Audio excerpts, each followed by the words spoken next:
La mascarade de l'Union européenne. À l'issue de leur victoire commune dans la Seconde Guerre mondiale, les États-Unis et le Royaume-Uni adoptèrent la vision de leurs alliés soviétiques décrite par l'ambassadeur US à Moscou, George Kennan. Selon eux, l'URSS était un empire totalitaire qui tentait de conquérir le monde. Ils firent donc volte-face et conçurent la stratégie de l'endiguement. Le monde pouvait être divisé en trois. Celui déjà écrasé par les soviets, le monde encore libre, et la partie à décoloniser qu'il fallait préserver de l'ogre soviétique. Au début, cette analyse put paraître juste, Staline déportant toujours des populations au goulag. Mais au moins après sa mort, elle était déjà évidemment fausse. Ainsi, Che Guevara, ministre de l'économie cubain, écrivit un livre contre le modèle soviétique et poursuivit la révolution en Afrique sans en référer aux soviets, mais toujours avec leur appui. Quoi qu'il en soit, les États-Unis et le Royaume-Uni décidèrent de protéger l'Europe occidentale du joug soviétique en créant les États-Unis d'Europe. Ce projet rappelle celui des Européens du début du XXe siècle de s'unir au lieu de se faire la guerre, mais il est de nature complètement différente. Il faut au contraire le comparer à ceux de la Ligue arabe ou de l'Organisation des États américains qui furent édifiés en même temps.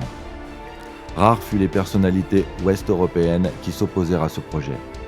Cependant, tirant les leçons du partage du monde issu de la conférence de Yalta, les gaullistes et les communistes français préservèrent leur alliance de la guerre mondiale. Ils veillèrent à empêcher la création d'une structure supranationale, de sorte que chaque nation reste à peu près souveraine sous les drapeaux US et britanniques. C'est pourquoi ils s'opposèrent ensemble au commandement intégré de l'OTAN et à la manière dont les anglo-saxons reformulaient la construction européenne. Selon eux, l'Europe incluait tout le continent, de Brest à Vladivostok. En effet, les Anglais s'étaient éloignés de la culture européenne depuis qu'ils avaient imaginé leur système juridique particulier, et les Russes avaient étendu la culture européenne en conquérant la Sibérie. Ces débats auraient dû cesser avec la dissolution de l'URSS en 1991. Ce ne fut pas le cas. Le secrétaire d'État James Baker annonça au contraire que les communautés européennes et OTAN intégreraient tous les États européens libérés du joug soviétique, ce que chacun accepta. Simultanément, il fait rédiger le traité de Maastricht qui transformait le continent en des États-Unis d'Europe sous tutelle de l'OTAN. Sa monnaie unique, l'euro, devait être frappée à équivalent du dollar, ce qui advint trop rapidement pour pouvoir être le cas.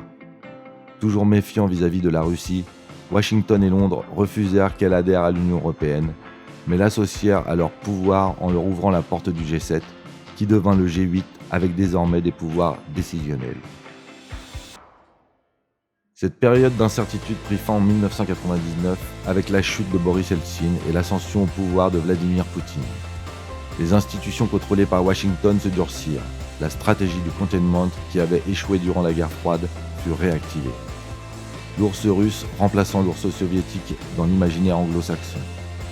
En définitive, aujourd'hui, Washington a établi sous des prétextes divers, voire sans aucun prétexte, toutes sortes de sanctions économiques, politiques et militaires contre Moscou qui a été expulsé du G8. Les élections du Parlement européen qui se tiennent du 23 au 26 mai et du président de la Commission européenne qui suivra ne peuvent et ne doivent être comprises que dans ce contexte historique et stratégique. Les États-Unis ont décidé de confier la présidence de la Commission à Manfred Weber avec la mission de saboter l'approvisionnement de l'Union européenne en hydrocarbures russes.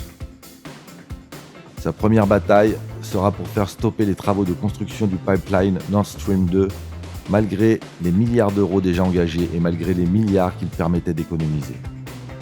Pour que le Parlement élise démocratiquement Weber, il n'est pas nécessaire qu'il soit soutenu par une majorité de parlementaires. Il suffit que son groupe, PPE, arrive en tête, car le traité stipule uniquement que le Conseil européen doit tenir compte du résultat des élections. Washington a donc préparé une assemblée dominée par le Parti populaire européen, PPE, puis en seconde position par l'Europe des Nations et des Libertés, ENL. Steve Bannon a été envoyé pour conseiller Matteo Salvini et créer une poussée des partis identitaires, mais pas des indépendantistes. Il a veillé à ce que l'ENL ne puisse emporter la majorité.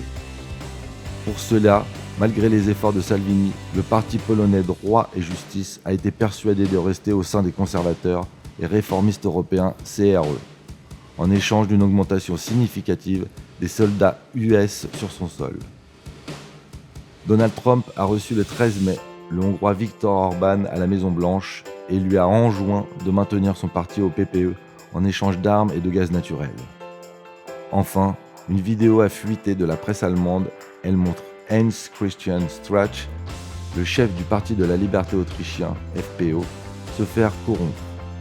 Cette vidéo est ancienne. Elle a été mise en scène et filmée par une femme se présentant comme une agente russe, mais qui, selon toute vraisemblance, est une agente de la CIA.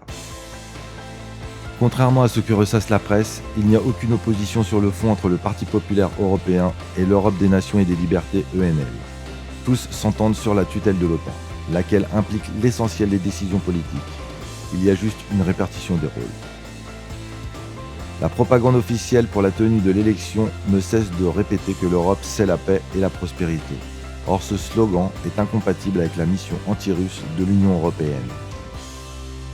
En fait, de paix, l'Union n'a pas été capable de libérer Chypre, toujours occupée depuis 1974, mais qui n'a adhéré à l'Union qu'en 2004. L'armée turque occupe un tiers du territoire et a créé une autorité de collaboration sous le nom de République turque de Chypre Nord. Les Chypriotes qui y vivent n'ont pas pu être inscrits sur les listes électorales du Parlement. Non seulement Bruxelles se moque de leur sort, mais déroule le tapis rouge au président turc Recep Tayyip Erdogan, qui l'arrose de milliards de subventions. Il est vrai que la Turquie est membre de l'OTAN. En fait de prospérité, l'Union, qui n'a pas attendu l'affaire des Nord Stream 2, a déjà tellement bien appliqué la stratégie US qu'elle stagne quand le reste du monde se développe. Durant la décennie ayant suivi la crise financière de 2008, la Chine a connu une croissance de 139%, l'Inde 96%, les États-Unis de plus 34%, mais l'Union européenne a décru de moins 2%. La campagne électorale se poursuit à l'échelle des États membres, puisqu'il n'y a toujours pas de sentiment européen. Il n'y a donc pas de partis politiques à l'échelle européenne, mais des unions des partis politiques des différents États. Il n'y a pas non plus de journée électorale unique, mais des élections distinctes sur 4 jours selon les traditions nationales. L'abstention devrait être massive, les électeurs ayant le sentiment diffus que tout cela n'est ni clair ni honnête. Plus de la moitié des électeurs boycotteront les urnes, bien que dans certains pays le vote soit obligatoire et que d'autres procèdent le même jour à des élections nationales. Par conséquent, même si les procédures de vote sont parfaitement démocratiques, le résultat ne pourra pas représenter la volonté de l'ensemble du corps électoral. Il ne sera donc pas démocratique. Manfred Weber sera élu par une minorité du Parlement, lui-même élu par une minorité de gens.